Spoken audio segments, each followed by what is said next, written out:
Dear students, আজকে আমরা JavaScript code ইন্ট্রোডাকশনের উপরে একটা এক্সাম্পলের মাধ্যমে তোমাদেরকে বোঝানোর চেষ্টা করব যে ভ্যার কিওয়ার্ড এবং লেট কিওয়ার্ড কখন আমরা ইউজ করি জাভাস্ক্রিপ্টের ক্ষেত্রে। তো প্রথমে একটা এক্সাম্পলের মাধ্যমে বোঝানোর চেষ্টা করব তোমাদেরকে। তো তোমরা অবশ্যই ভিডিওটিকে শেষ পর্যন্ত দেখবে এবং আমি শুরু করছি। আমি দেবব্রত তোমাদের সাথে রয়েছি। তো শুরু করা যাক। To define a variable in JavaScript আমরা ইউজ করে থাকি ভ্যার কিওয়ার্ড। যেমন ধরো var x equals to 10 and var y equals to 20। এক্সের ভ্যালু 10 এবং ওয়াইয়ের ভ্যালু 20।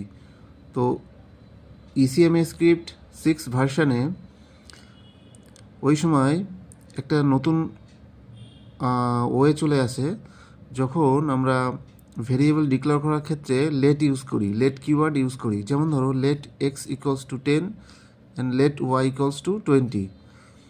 তো দুটো ভ্যালু ইউজ করা হয়েছে। সো এখানে অটোমেটিক্যালি এক্সের ভ্যালু একটা ইন্টিজার ভ্যালু 10 এবং ওয়াইয়ের ভ্যালু 20 এখানে ইনিশিয়ালাইজ করা হয়েছে। তো there are difference between var and let keyword and it is a good practice to use the let keyword to declare variables. সুতরাং আমরা জানলাম যে ভ্যারের থেকে লেট কিওয়ার্ড আমরা বেশি ইউজ করব, কারণ এটা খুবই ভালো অভ্যাস যে লেট কিওয়ার্ড দিয়ে কোনো ভেরিয়েবল ডিক্লেয়ার করা।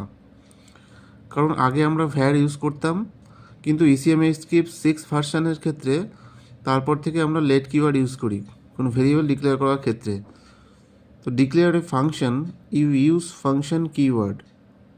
যেমন ধরো ফাংশন একটা add is a function a comma b. ফাংশনটা রিটার্ন করছে এ প্লাস বি, মানে এ এবং বি মানে অ্যাডিশন করার পরে যে রেজাল্টটা রিটার্ন হচ্ছে সেটা, সুতরাং এ প্লাস বি এর সামটা রিটার্ন করছে। To call the add function you use the following syntax: let results equals to add x comma y. তো এবার রেজাল্টের ভ্যালুটা ডিসপ্লে করার জন্য কনসোল ডট লগ মধ্যে রেজাল্টটা আমরা অ্যাসাইন করছি লগ ফাংশনের মধ্যে। To log the result into the console window or the web browser or terminal use the console dot log function. সুতরাং এবার রেজাল্টটাকে ডিক্লেয়ার করার জন্য আমরা console dot log function use করব, যাতে সেটা কোনো কনসোলে অথবা কোনো উইন্ডোতে ডিসপ্লে করায়।